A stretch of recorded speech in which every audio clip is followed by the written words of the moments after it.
क्या है सुबह से लेकर रात सोने में?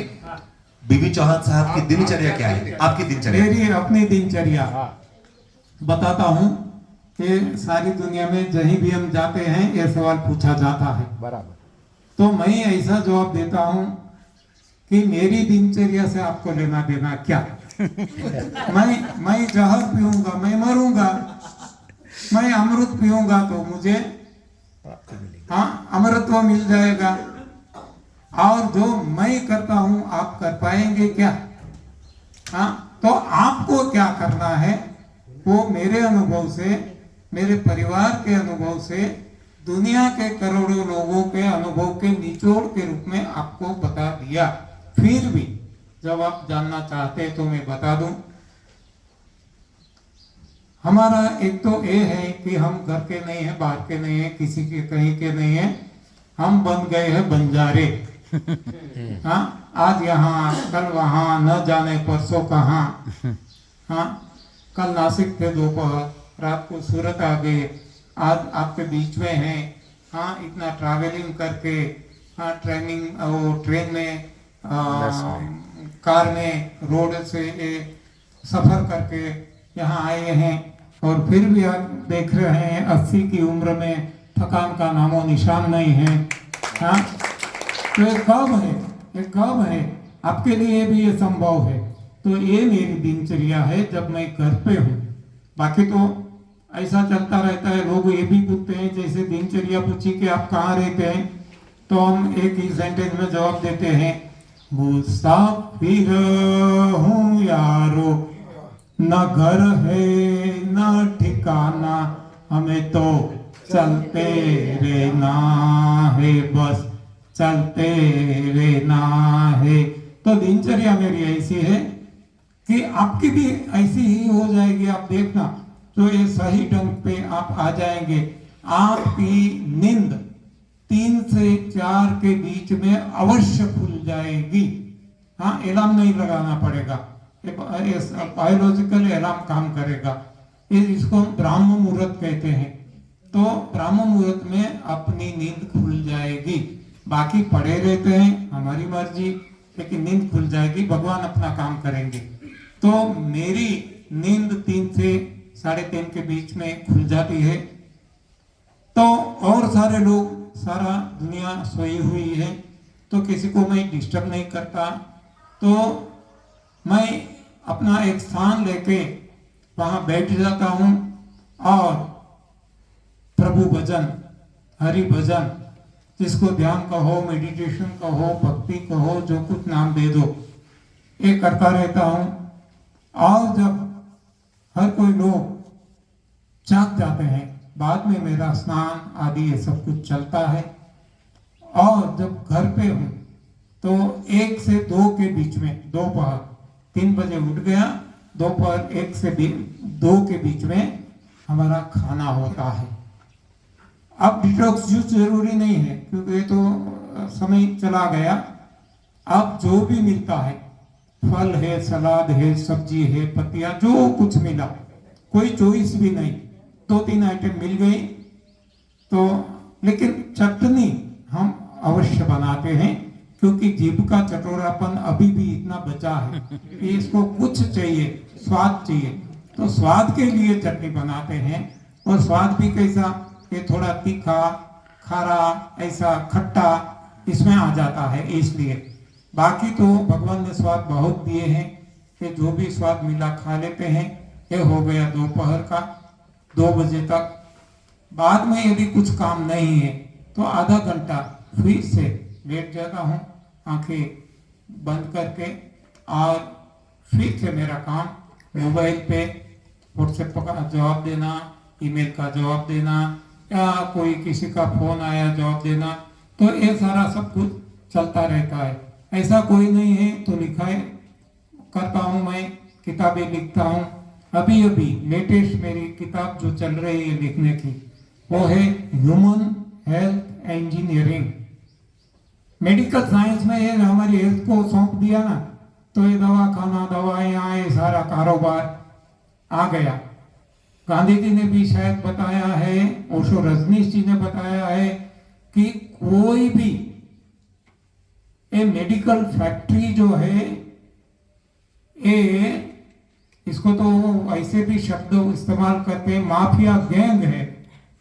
हाँ, एक फार्मा लॉबी जो है वो कोई नहीं चाहेगी कि आप स्वस्थ रहो, वो वही चाहेगी कि हर कोई इंसान बीमार रहे तो ही अपनी दवाइयाँ वो बिकेगी, अपना कारोबार चलता रहेगा।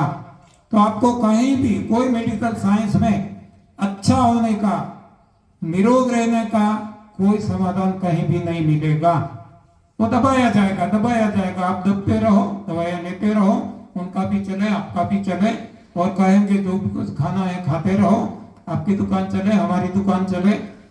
तो यहाँ जो है गॉड गिवन साइंस है, इसके हिसाब से मेरा जीवन मैं जी रहा हूँ। मेरी दिनचर्या ऐसी है, रात को जब नींद लग जाती है सो जाता हूँ, 3 घंटे काफी हो जाते हैं।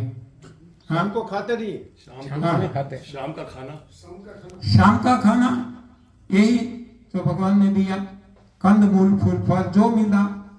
हाँ देखो, मेरे लिए जो आधार है क्या है, ह्यूमन साइंस पहले था, जब मैं पढ़ा इंजीनियर बना तब तक मेडिकल साइंस या तो जो कहे मैन मेड साइंस वो था, तब तक कार्बोहाइड्रेट, तब तक विटामिन प्रोटीन कैल्शियम मिनरल्स ये सब कुछ था, बेस था।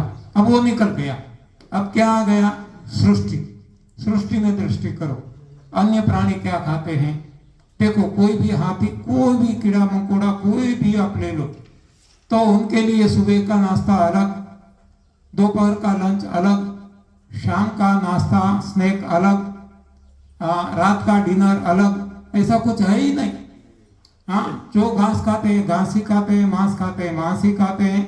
तो ऐसा मेरा है, जब भी भूख लगती है, ये दोपहर हो या रात हो, भोजन तो एक ही है, कंदमूल फूल फल पत्ती जो भी मिला।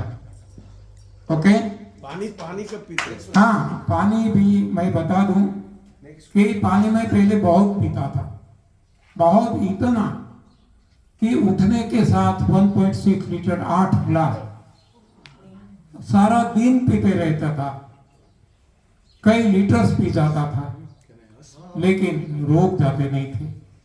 अब ये जब मैं यहाँ 33 साल से एनडीएस फॉलो करता हूँ, तब से प्यास ही नहीं लगती। इतना बोलता हूँ, इतना धूप भी मुझे बहुत पसंद है, घर पे हूँ तो मैं धूप में ही रहता हूँ, चूल्हे पे धूप में ही रहता हूँ, कहीं भी जाता हूँ यदि मौका मिल गया तो धूप में रहता हूँ, बोलता हूँ, घूमता हूँ, प्यास ही नहीं लगती। जब प्यास नहीं लगती तो पीना क्या, तो पानी की आवश्यकता भी खत्म हो जाती है। यानी कि प्रैक्टिकली जब कुछ खाते हैं ना, दोपहर खाया सलाद सब्जी फल, रात को खाया, कभी भी खाया, तो एक कुल्ला करते हैं, तो कुल्ला ऐसे बाहर नहीं फेंक देते, अंदर फेंक देते, पीते नहीं है। हाँ, तो ऐसा पानी कहो तो प्रैक्टिकली 33 साल से मुझे पानी की आवश्यकता नहीं पड़ी है, इसीलिए नहीं पीता। प्यास लगती है तो मैं कहता हूँ प्यास से पानी पीना ही है, मैं ऐसा नहीं कहता कि पानी नहीं पीना। जल जीवन है, लेकिन कब, जब प्यास है, जब शरीर डिमांड करता है, शरीर मांगता है, तब अवश्य पानी जितना शरीर मांगता है इतना देना है। लेकिन यदि शरीर नहीं मांगता, कोई गलत ख्याल से यदि पीते हैं तो ये अधिक मात्रा में है, तो अति सर्वत्र वर्जेत, anything in excess is poison. जल जीवन है, जल अमृत है, फिर भी अधिक मात्रा में लेंगे तो हमें नुकसान पहुंचाएगा, यानी कि हमारे लिए वो जहर का काम करेगा। ओके, मैं कुछ एक सवाल पूछूंगा। आपने शुरू में किस तरह बैठ गए थे, क्यों थकते हैं? नहीं बैठेंगे नहीं आप। मैं पूछना चाहता हूं कि आपने शुरू में कहा कि हम माँ का दूध पीते हैं, और भगवान भी माँ के, जो माँ को दूध देता है तब तक देता है जब तक बच्चा बड़ा नहीं हो जाता, फिर दूध का फैक्ट्री बंद कर देता है। सर, गाय में, बकरी में, दुनिया भर के हम जो देखते हैं और लेते हैं पानी, दुनिया भर के दूध, तो गाय में भगवान बंद नहीं करता दूध? गाय गाय में दूध का उत्पादन, हम गाय का दूध निकालते रहते हैं, पीते हैं, तो गलत है, मैं समझता हूँ, क्योंकि बच्चे के जितनी उम्र में, लेकिन गाय के अंदर दूध बनता है, फिर वो भगवान ने हमारे यहाँ बंद कर दिया। औरतों में दूध तब तक होता है जब तक बच्चा 2 साल का। गाय के बाद गाय में दूध बनता ही रहता है। हाँ जी, गाय को यदि सही ढंग से हम जीने देते हैं तो जैसे इंसान का दूध बंद हो जाता है, गाय का भी बंद हो जाता है। लेकिन आजकल तो हम देखते हैं मशीनें लगा के, इंजेक्शन दे के, कैसे भी उनका दूध हम खींचते ही रहते हैं, ऐसे दवाइयाँ, केमिकल, ये सब कुछ। हाँ, क्योंकि हमने पेशा बना लिया, हमने डेयरी बना दी, हम इससे अर्निंग करना चाहते हैं, तो हम चाहते हैं कि गाय का दूध, भैंस का दूध हमें लाइफ लॉन्ग मिलता रहे। तो ऐसा हम कुछ आर्टिफिशियल, आज कहते हैं ना एआई का जमाना आ गया। हाँ, सारी दुनिया में एआई चलने लगा है, आर्टिफिशियल इंटेलिजेंसी। तो ये हम आर्टिफिशियल आजकल से नहीं है, ये बहुत पुराने समय से, आज तो आगे बढ़ गए इतना, तो ये हम आर्टिफिशियली ये सब कुछ कर रहे हैं। बाकी नेचुरली जीने दो, बाकी ये अपने आप जो आना है आएगा, जाना है जाएगा, इससे हमें कोई उनकी चिंता करने की जरूरत नहीं है। इनकी चिंता वो करते हैं जिसने उनको जन्म दिया।